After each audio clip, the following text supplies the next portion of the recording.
ابن عباس فرمانے لگے کہ قیل یا رسول اللہ، اے اللہ کے رسول، ایو جلساءنا خیر، کون سے جلساء یعنی ہم نشین ایسے ہیں جن کے ساتھ میں بیٹھا کروں، ان لوگوں کے ساتھ میں اٹھا بیٹھا کروں، ایو جلساءنا خیر۔ تو رسول اللہ صلی اللہ علیہ وسلم نے فرمایا من ذکرکم اللہ رؤیتہ، جنہیں دیکھ کر تجھے اللہ یاد آ جائے، جن کو دیکھ کر تجھے اللہ یاد آ جائے، اللہ کا دھیان پیدا ہو جائے، اللہ کا خیال آنے لگے، تو اللہ کی طرف رجوع کرنے لگے، اللہ کی طرف تو چلنے لگے، اللہ کی طرف تو دوڑنے لگے، تو اس کی بخشش کا طالب بن جائے، تو اس کی رضا کا طالب بن جائے، تو اس کی جنت کے راستے پہ چل نکلے۔ ایسے لوگوں کے پاس اٹھا بیٹھا کر، ایسے لوگوں کے پاس اٹھا بیٹھا کر۔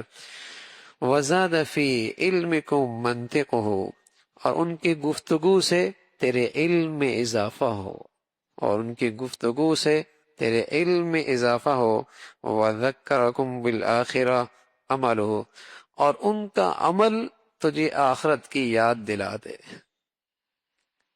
رسول اللہ صلی اللہ علیہ وسلم نے فرمایا زمین میں کوئی ایسی مجلس مل جائے بڑی غنیمت ہے، جن کے پاس بیٹھنے سے اللہ یاد ہو جائے، جن کے پاس بیٹھنے سے آخرت کی یاد تازہ ہو جائے، جن کے پاس بیٹھنے سے علم میں اضافہ ہو جائے۔ اگر ایسی مجالس مل جائیں غنیمت ہے۔ میرے عزیزو، زندگیوں میں صحت مند اور صحت بھرے خیالات یا صحت بھرے اعمال جو آتے ہیں وہ اچھی صحبتوں سے آیا کرتے، اچھے ماحولوں سے آیا کرتے ہیں۔ پہلے تو یہ چیزیں بہت کثرت سے میسر ہوا کرتی تھی، ہر گھر میں، ہر محلے میں، ہر جگہ ہی اللہ کے نیک بندے ہوا کرتے تھے۔ نانی کے پاس گئے وہ اللہ والا، دادی کے پاس گئے وہ اللہ والی، ہاں، دادا کے پاس گئے وہ اللہ والا۔ تو بچوں کو نئی نسل کو یہ ماحول کثرت سے ملا کرتا تھا۔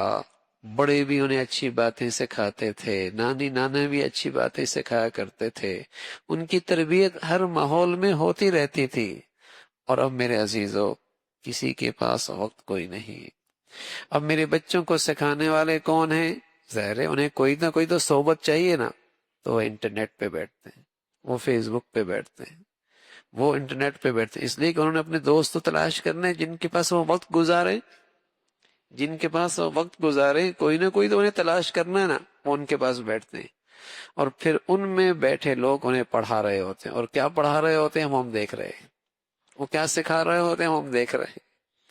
7 سال کا بچہ، 8 سال کا بچہ، وہ کوئی سیکھ چکا ہوتا ہے کہ آج بوڑھا اس کا تصور بھی نہیں کر سکتا کہ میرے بچوں کو کیا کچھ سکھا دیا گیا اس عمر میں، کیا کچھ ان کی معصومیت چھن گئی، ان کا بچپنا ان سے چھین لیا گیا، ان کی گفتگو، ان کے خیالات، ان کی فکر اتنی گندی اور اتنی فساد زدہ ہو چکی کہ ان کا بچپنا ان سے چھن گیا، ان کی معصومیت ان سے چھن گئی۔ تو پہلے یہ ماحول گھروں میں، خاندانوں میں کثرت سے ملا کرتے تھے، اچھی باتیں ہر جگہ بچوں کو مل جایا کر، اب کوئی نہیں، اب کوئی نہیں۔ تو میرے عزیزو، اب پہلے سے زیادہ اس کی ضرورت ہے کہ ایسی مجالس میں، ایسے ماحولوں میں اپنے بچوں کے لیے، اپنے کے لیے فکر کی جائے تاکہ ان کا ایمان دین محفوظ رہے۔ اللہ عمل کی توفیق نصیب فرمائے۔